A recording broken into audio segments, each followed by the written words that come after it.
Welcome back to the free OpenAI agent kit that ABC is doing.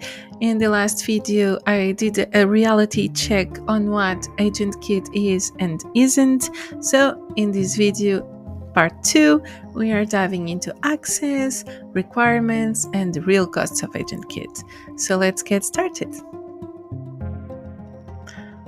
So a quick clarification on the Global Admin Console, because this can trip people up, and I was also confused.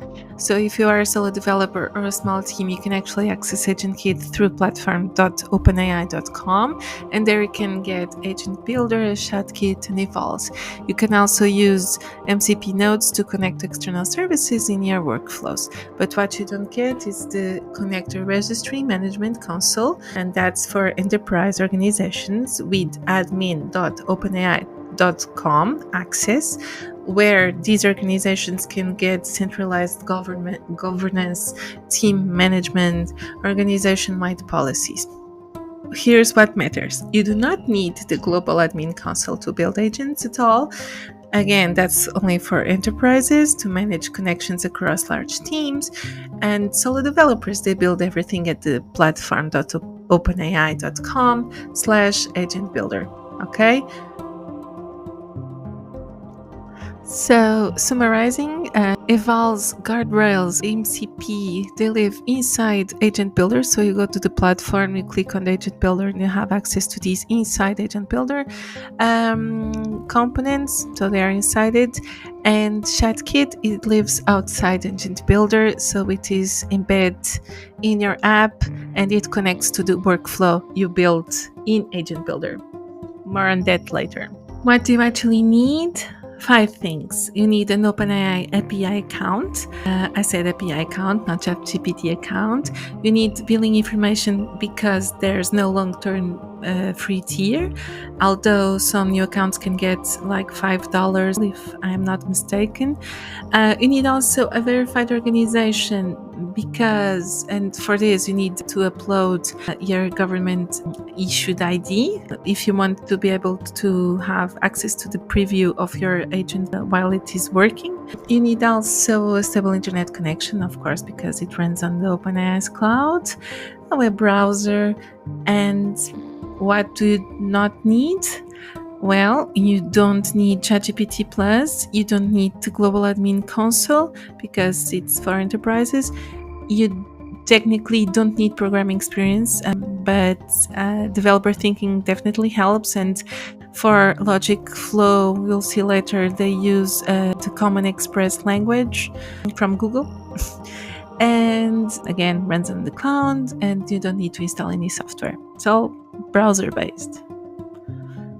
Let's talk about real numbers. There's no Agent Kit subscription fee. The Agent Builder interface is free to access during the beta and just pay for the usage. So every time an agent calls a model, you don't forget that you pay per token. You pay the input tokens, the output tokens, and you also pay for tool usage. Tools have costs too. So file search costs money. File search is about $250 per 1,000 queries.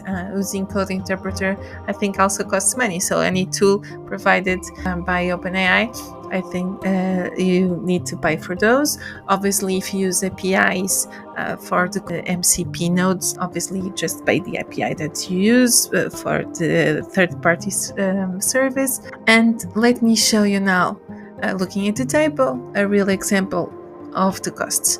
So this is an example of an agent, a big agent that has like 2 brains. You have like an initial call to an LLM. It does file search like 3 times. You have a second brain. You do the final call, and scaling up these to be easier to interpret the numbers.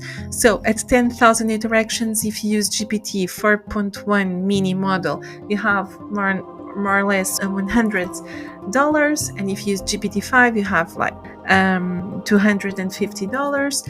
And if you scale even more at 100,000 interactions, you have like 1,000 per month for GPT 4.1 for costs, and for GPT-5, $2,500. So This is important to know, because again, there's no free tier. Every test you run during development consumes credits, so this is not a fixed priced platform.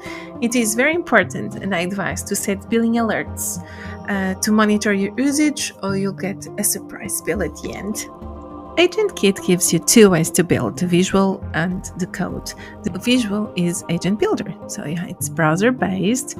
It's the visual, you have drag and drop nodes. No code is required, although you need a developer thinking, and for Logicflow you need a little bit of code.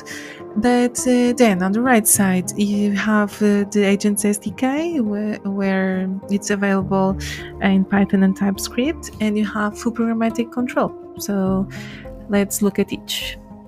And that's the breakdown of how to get access and what AgentKit will actually cost. Now that you're ready to get started, the next and final video in this module is the most important, because I'll walk you through the two ways to build your first agent, the visual builder and the code SDK. So click the video on your screen to continue to part 3. It's tiny, but it's good.